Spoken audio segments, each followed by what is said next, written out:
Hi and a very warm welcome to the channel. Today I'm going to be taking you on a tour of our garden for the month of August.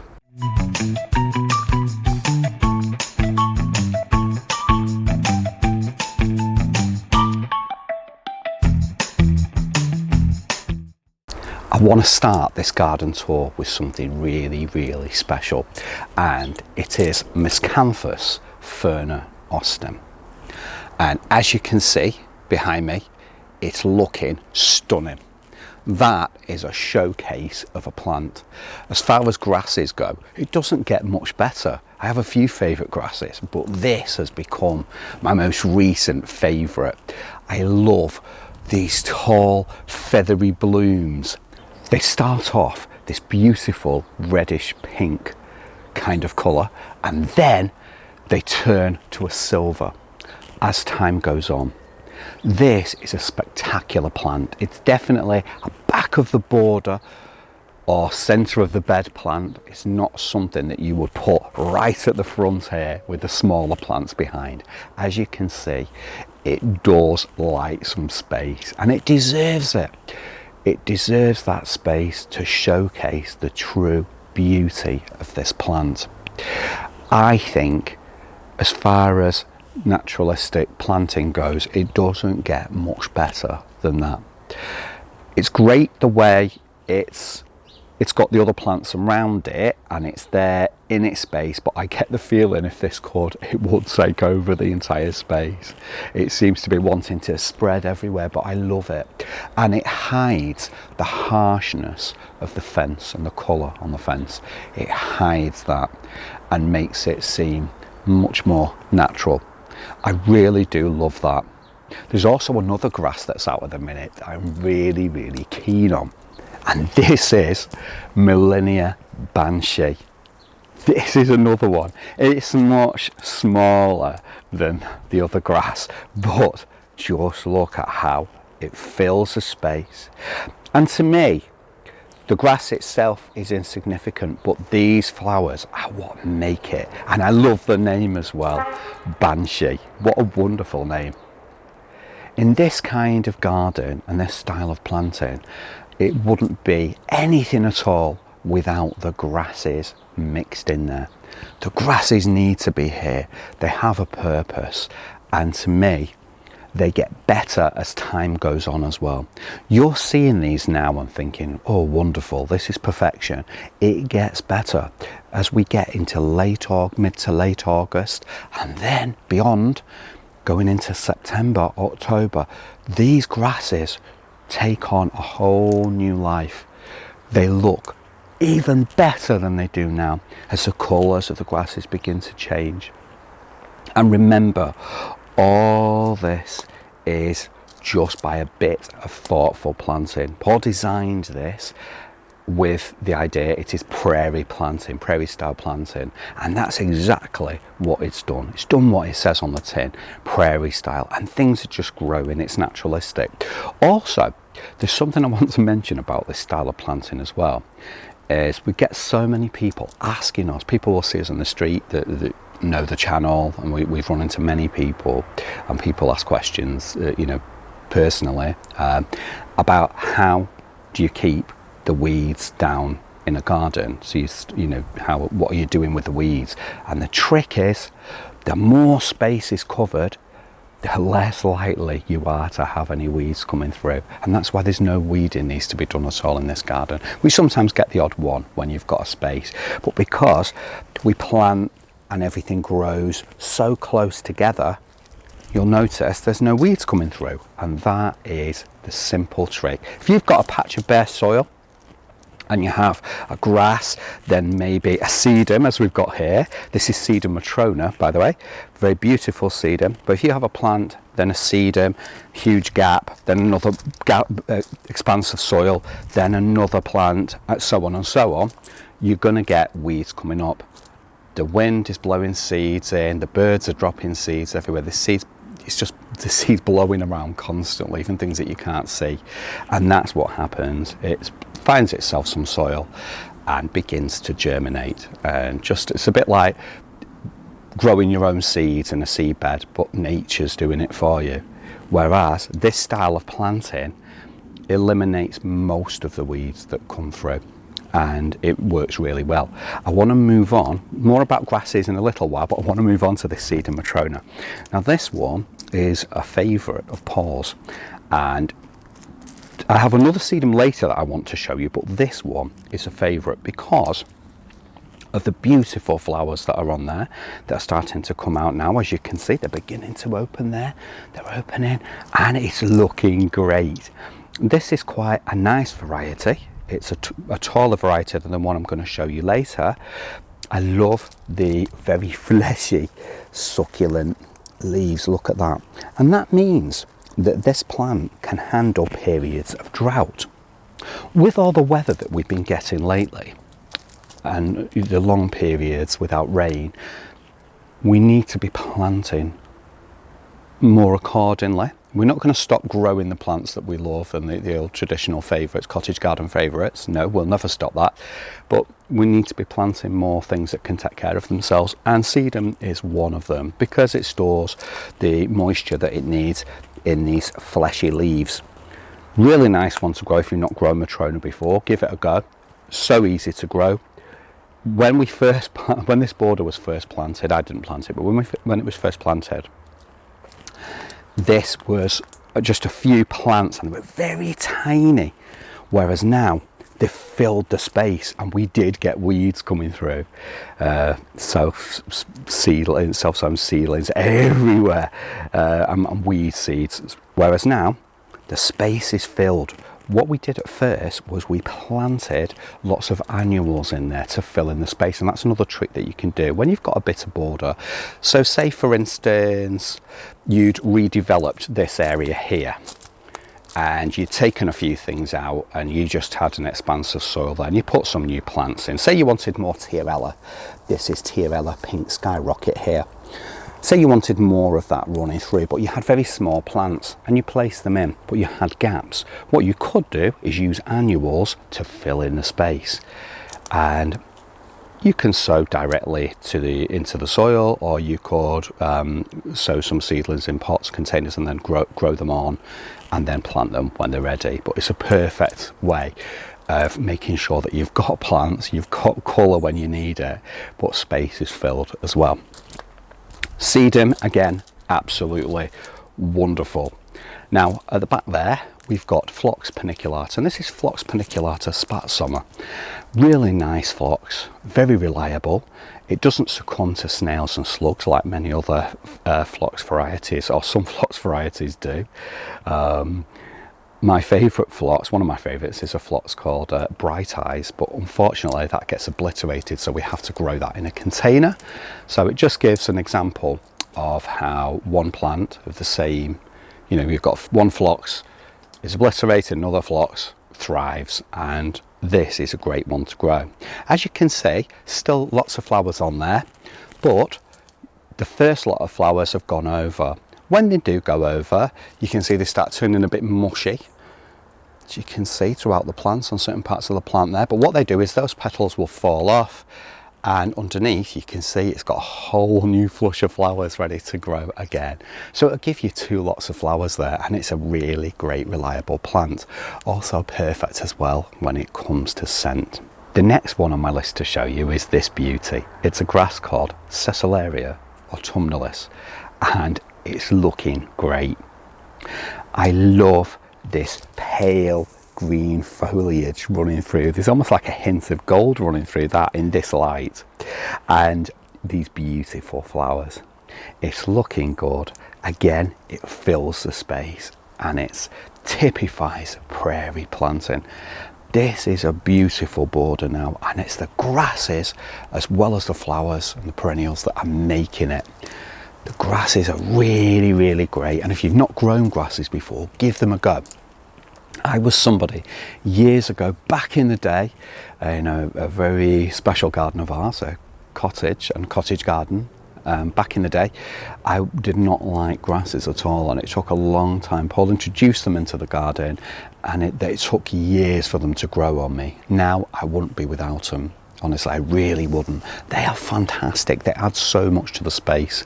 I know they're not full of flowers and bright colours, but sometimes you need other tones. You need other colours in the garden, and not just the vibrant colours that we think of when we think of cottage garden favourites. So even the pastel ones as well. You need something more, and grasses do that. Now, here, I want to show you this. This is fantastic. This is a beautiful aster called Aster Twighlight. Actually, the name's now changed. They're not known as asters anymore. I'm not even going to try and pronounce the name. We'll put that on the screen for you. But this aster is wonderful.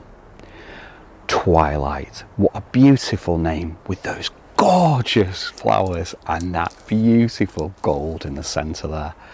That lovely yellowy gold. I absolutely adore it.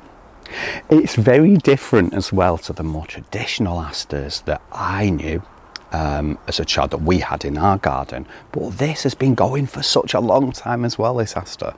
Very, very long time. Yeah, it's not one that I was familiar with until quite recently, or in recent years. It's a gorgeous one, and it just does its thing. I like the flowers, and it always reminds me of being a child in my mum's front garden. She lived in a terraced house just across, in fact, from the bedroom windows I can see her house, her roof from the back here, and it's a terraced house, and literally in the front garden she used to have a huge clump of aster in there, and it did suffer every year from powdery mildew, as some asters do. This one doesn't, by the way. We've had this here, and this is perfect. It's just wonderful aster. But that aster did, but it was beautiful, and it was quite similar. The colours were a bit darker, but it was very similar flowers, and it does remind me of that. So it's like bringing a touch of your childhood into the present time. I do love it. Penstemons. If you like penstemons, this is Penstemon Garnet, and really beautiful flowers. Look at the bee there. He's loving it. It's going into those little booths, doing his thing, looking for pollen, and it's a bit like a foxglove. Digitalis, they do this on as well early on in the year when you get Digitalis flowering in May, and this is no exception. The bees absolutely adore it. But it's those flowers, and the thing is, when they've gone over, what you do is you cut them back to, so imagine now that this is flowered and finished. It's not, but imagine it has. We'd cut them back to, say, there, and you can see there's two more there. You cut them back and you will get two shoots coming out with some more flowers on. So it does keep flowering if you keep deadheading. Here's one that's over there. This is one that's spent. That's what I was looking for. And you can see there where we've got buds on that one, so you'd cut it back to there. That's how you do it, and then allow that to grow and develop into flowers. But that's the trick. I used to be the deadheading king years ago, back in the day.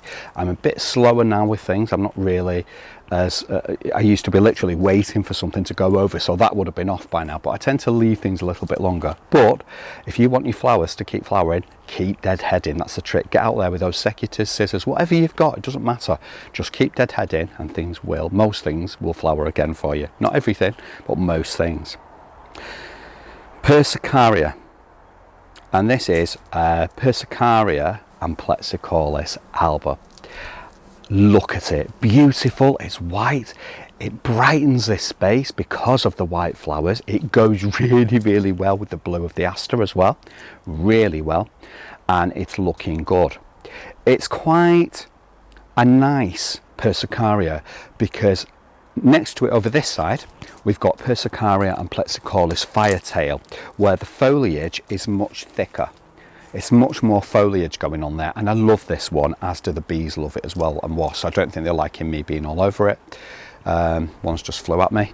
But if you look at this, it's much more denser, the foliage, whereas over here, in comparison, it's a much smaller foliage, much lighter, and you can see through to the ground in some parts.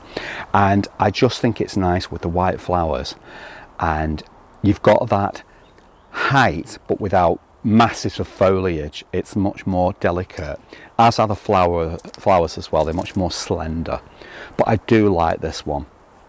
It fills the space, it looks great, and the bees adore it as well, because that's what we need to be doing now. We're in that situation where we need to be attracting pollinators into our gardens, and we can do that any way possible. We do it though by making sure we've got enough plants in there all through the year that pollinators are actually interested in. Not forgetting as well the nocturnal pollinators, so those that pollinate at night time.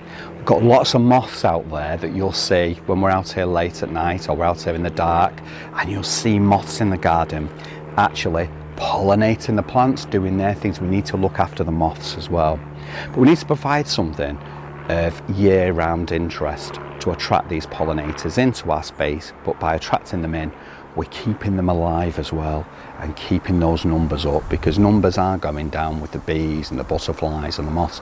We need to keep those numbers up. Everything is looking so good. I am so pleased with this. As I said, Persicaria amplexicaulis Firetail, nice one to grow, lovely red flowers, great when it's grown en masse as well. It can be a bit of a thug, so you do need to keep it in check, but you can do that easily by pulling stems out of the ground or digging them out.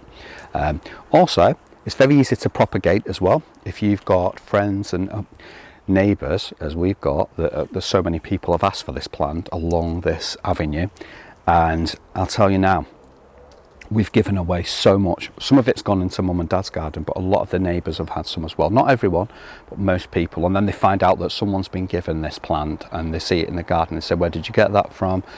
They say it's us, and then the next thing, before you know it, someone else is knocking, asking for more of it. It's a great plant to have in the garden, and a wonderful gift for someone as well. You know, someone that wants to get into perennials, and this is a really, really nice one to grow. I'm loving the digitalis, because we've got, look at this, these are foxgloves or digitalis.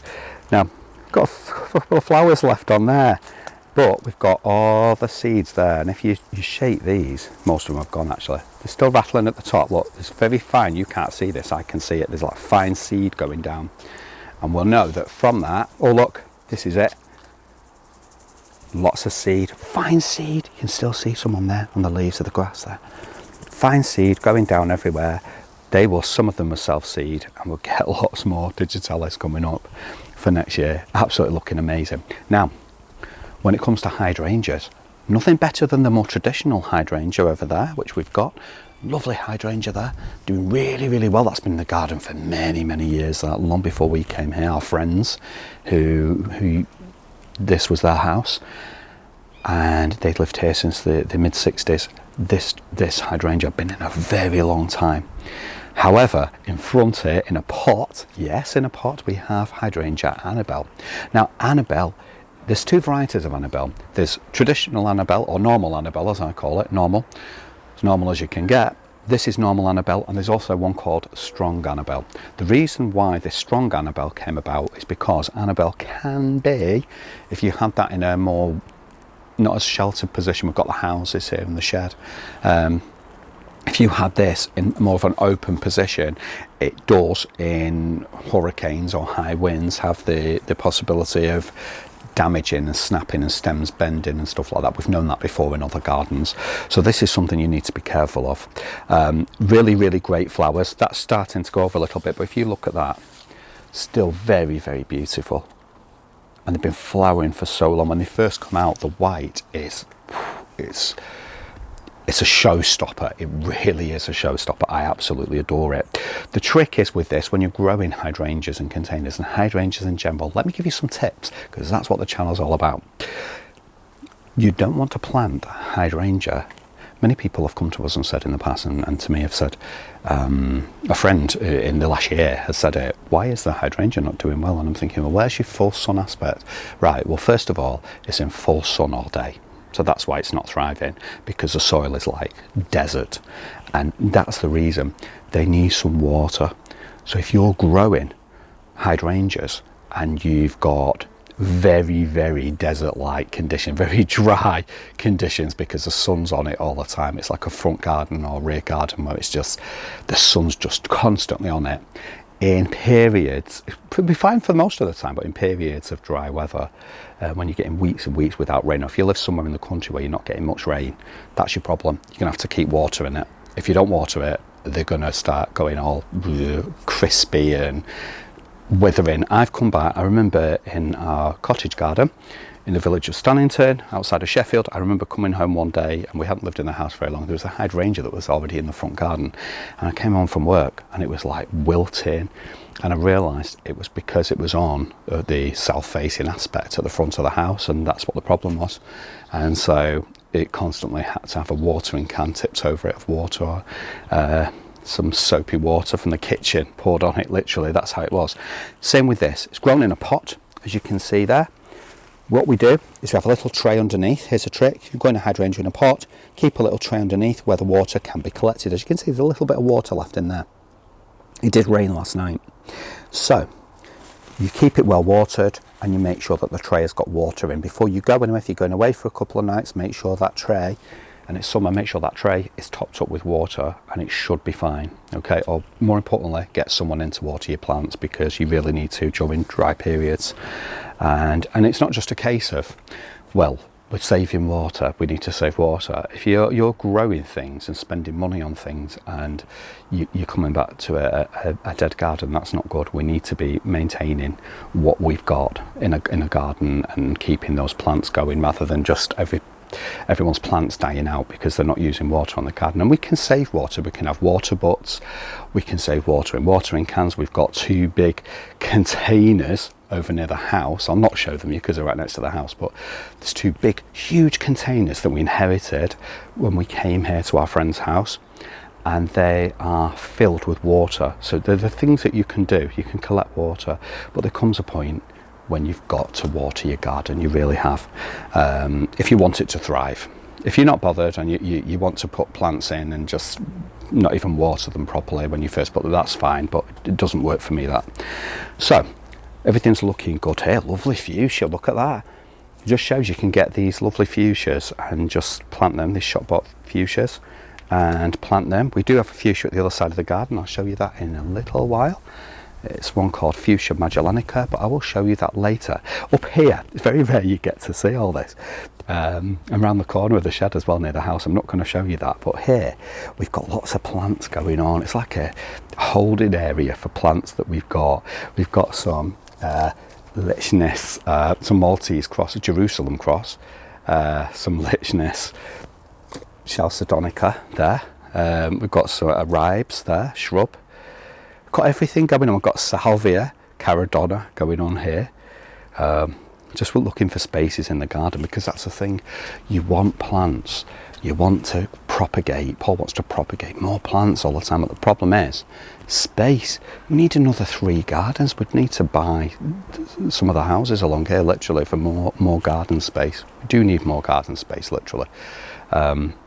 Shrubs are doing great along the fence there. It's a very low fence behind there, and what you can do is utilise shrubs in order to create height and screening as well. It looks really good.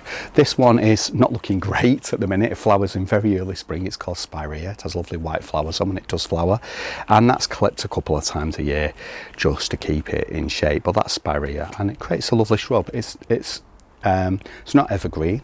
It's deciduous, so you can see through that during the winter months, but it's nice during the summer.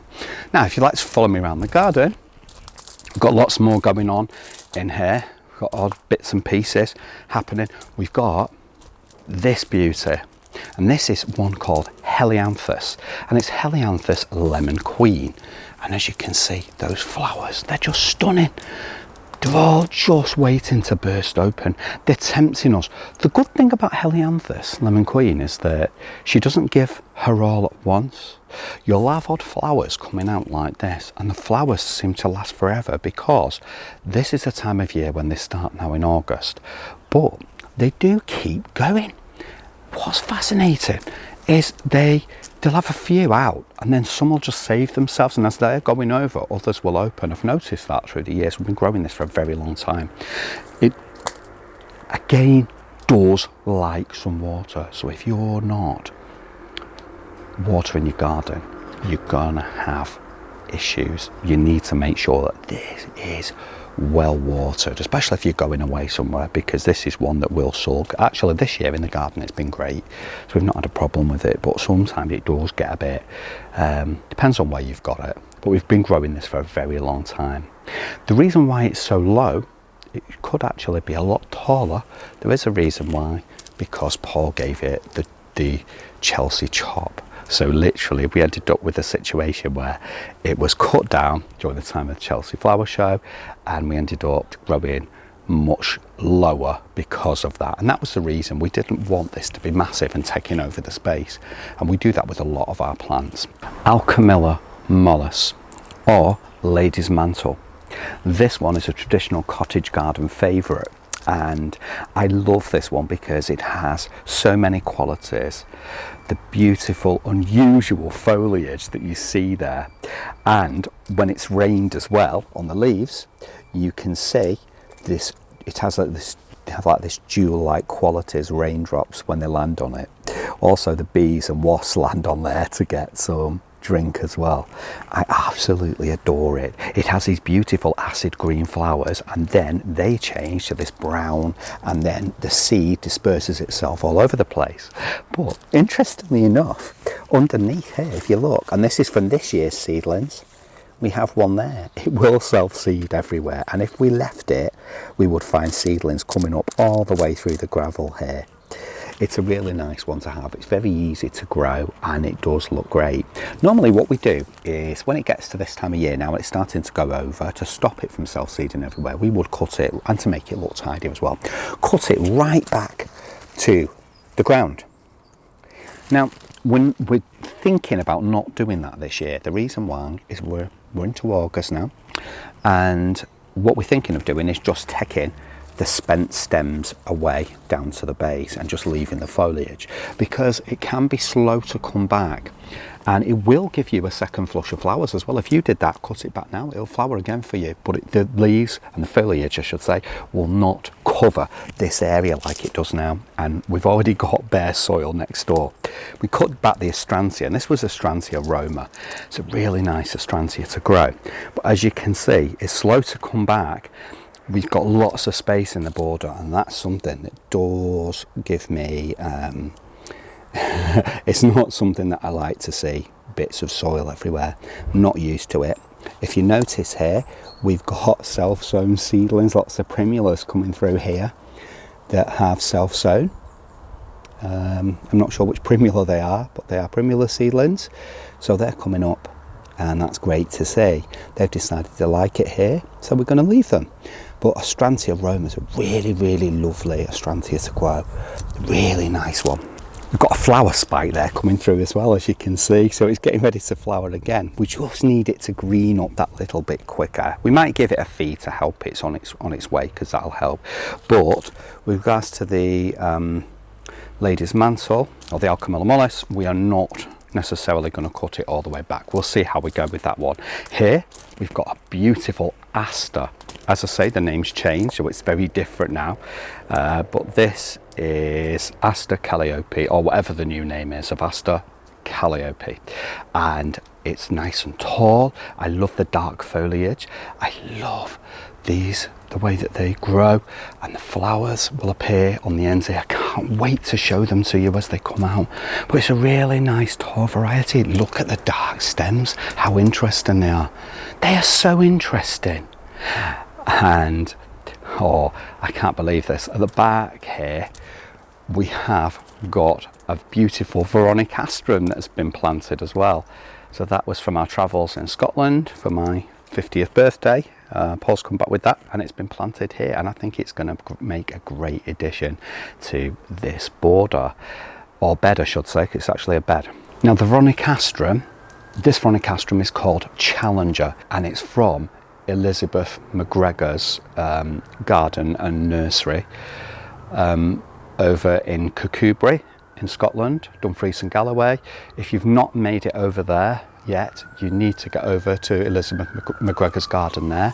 She is a very amazing lady, very knowledgeable lady, And our Eryngium, we absolutely admire her. We first bought Eryngium Cobalt Star back in the day from Tatton, and it was Elizabeth McGregor that was selling it, and we've got to see her a few times, her garden and nursery. She's absolutely amazing, but if you've not been there, you need to go and see it. It's the walled garden. She has a beautiful house, beautiful walled garden there, and a gorgeous nursery with top quality plants. Everything is top notch. It's not like other nurseries that you go to and you think, everything looks half dead. She is so dedicated to what she does. The garden's beautiful. You just feel like you could just stay there for hours.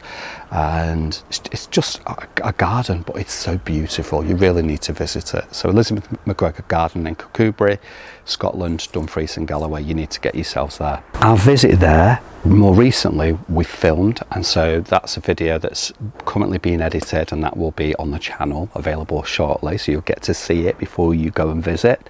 However, we do have one already on the channel that we filmed a few years back, and it's a really lovely place. You really need to go and see it. And Elizabeth herself is a very lovely lady and very knowledgeable, and has bred a number of plants. Absolutely amazing lady.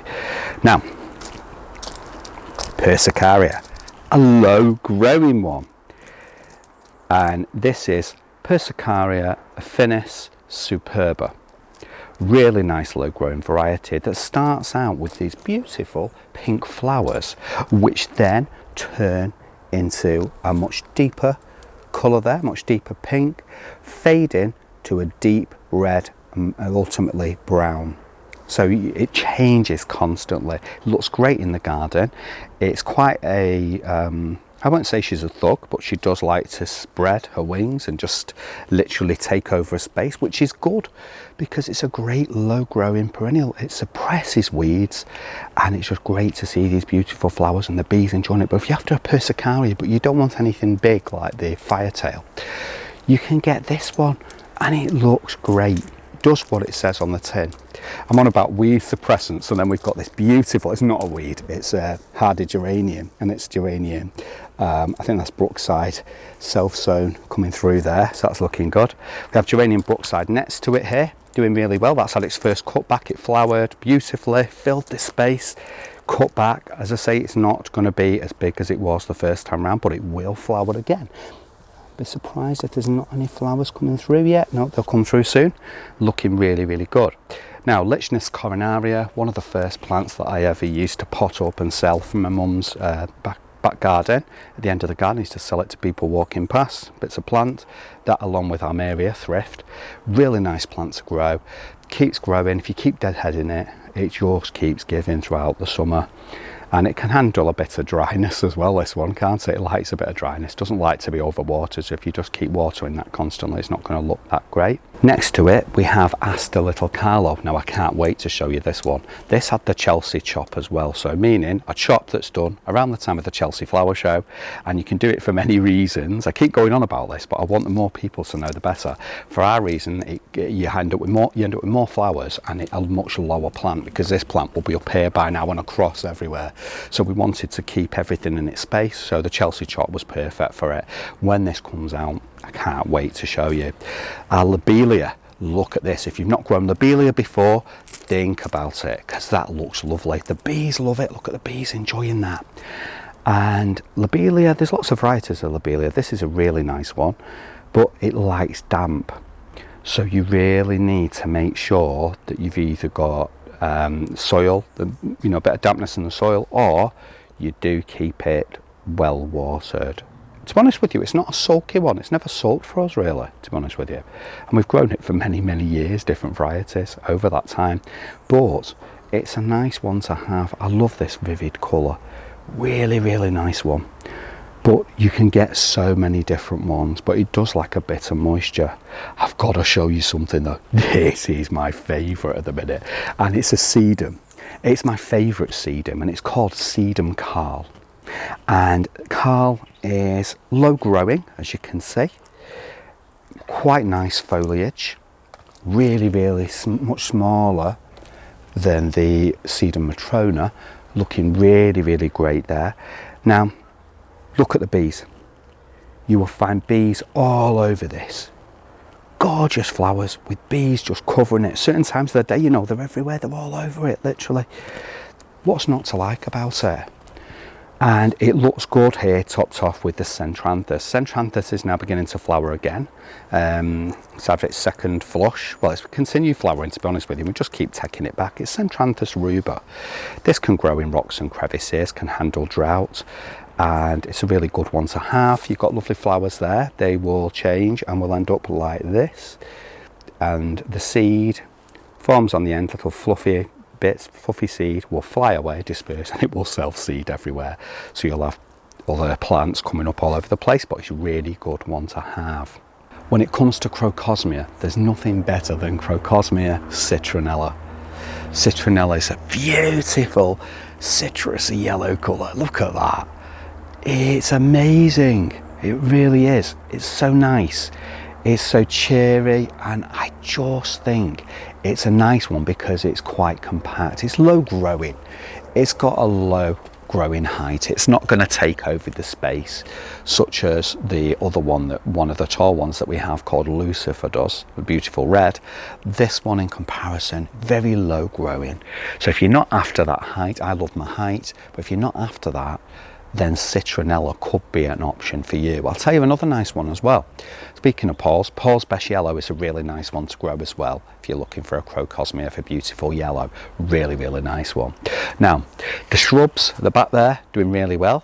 We've got Viburnum bodnantense Dawn there, doing really, really well. And ribes next to it, a ribes called White Icicle. Now this was masked by planting from the other side of the fence, and so what happened was, when that's been cut back, we've just trimmed this into shape, and this will grow, as you can see there. It's getting lots of new growth on it. It'll get new growth in the base as well, and fill this space and create a beautiful screen. All looking really, really good here. It's a bit of a wild area, because we have lots of wildlife running in and out of the pond. We've got a stone there where frogs and toads can go underneath there should they wish to. And there's a lot of weed in the pond at the minute, and there's weed stuff, and we keep trying to get rid of it. Obviously, we've been away for my birthday celebrations, back now, so I'll start trying to get rid of some of that weed, but we're not going to get rid of all of it. But it's looking really good. The water lily's got its flower on, ready to flower, second time round. We didn't get to see the other one, don't know what happened to it, but that'll have a lovely scent to it when that opens up. But the pond's looking good. It's just great to have water for wildlife. You'll find wasps coming to rest on the side. They'll just skim the water and take a drink. You don't realise till you have a pond how many insects it actually attracts to the garden, how much wildlife as well. You'll see the cats coming to drink from it as well. You know, it literally is loved by all. And it's the best thing that we've done. There was a pond here originally, and if you remember, for those of you that have been following us for a very long time, go back to the early videos. Interesting challenge for people that are here for the first time.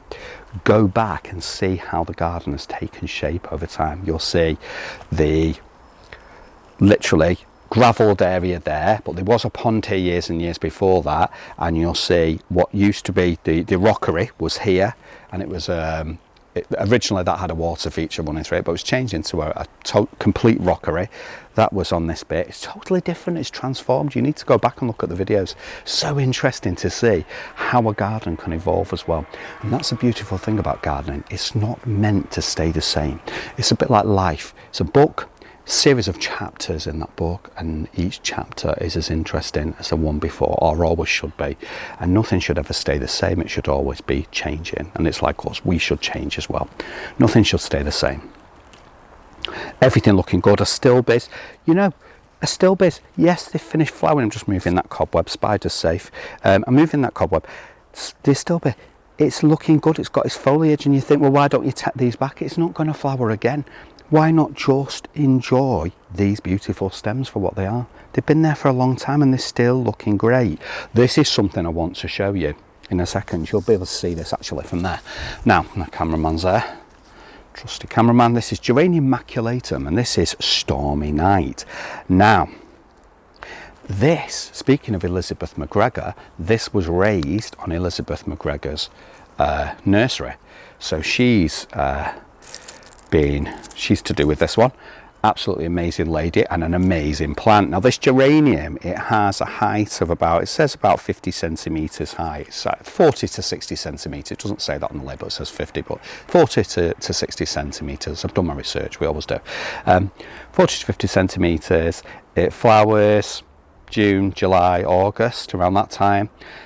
You're not going to really get, I don't think, a second flush of flowers from this, but you might want to, if that's an established clump in the garden, you might want to take it back to the ground and just allow it to come up for the fresh foliage.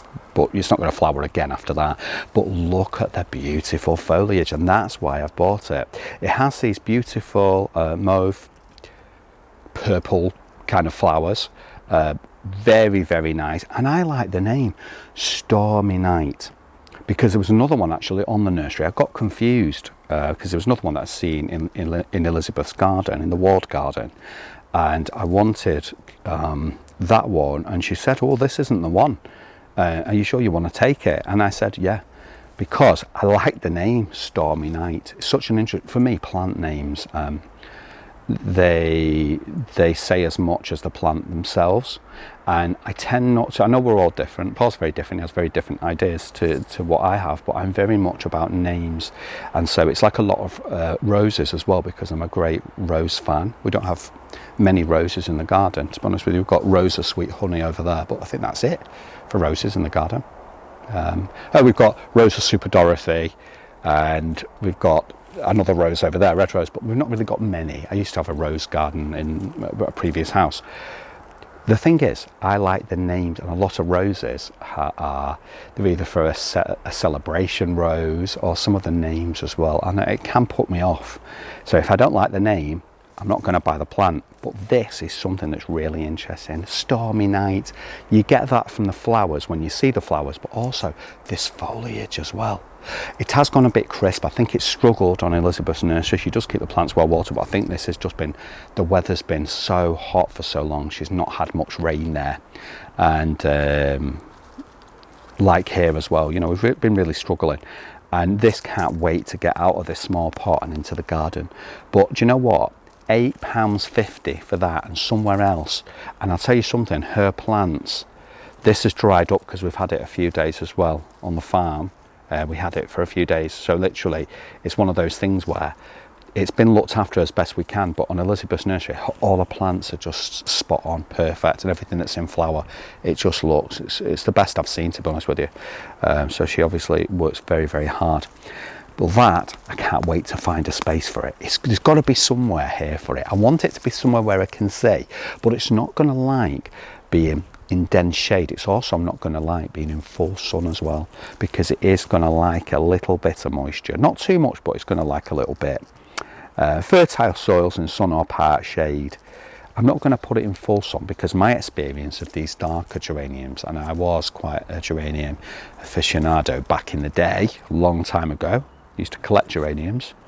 It's one of those things where I don't want to end up with a situation where I am putting it in somewhere and losing it, which has been the case before with some of these darker foliage geraniums. I really do like it though. I can't wait to get that in. I know that the plant itself can't wait to get in as well.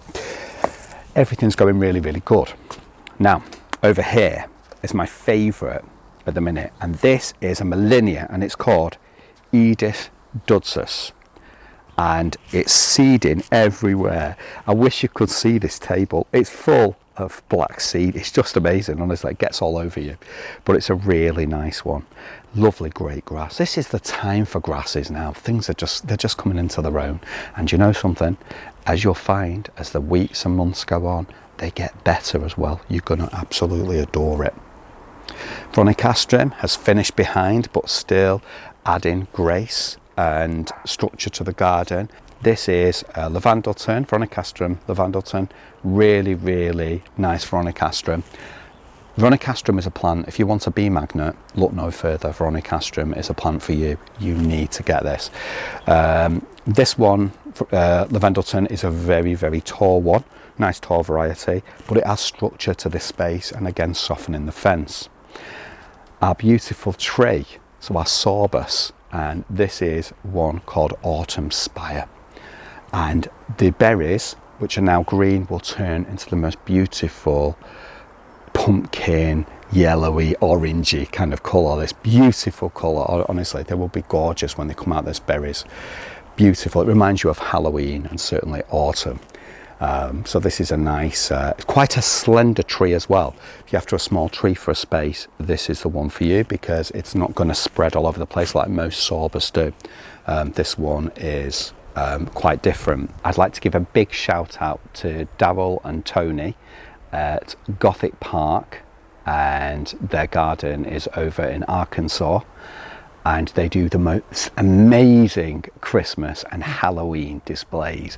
Absolutely amazing channel that they've got there, and it's Gothic Park. And if you get over there to Tony and Daryl's page on YouTube, you will absolutely love their videos.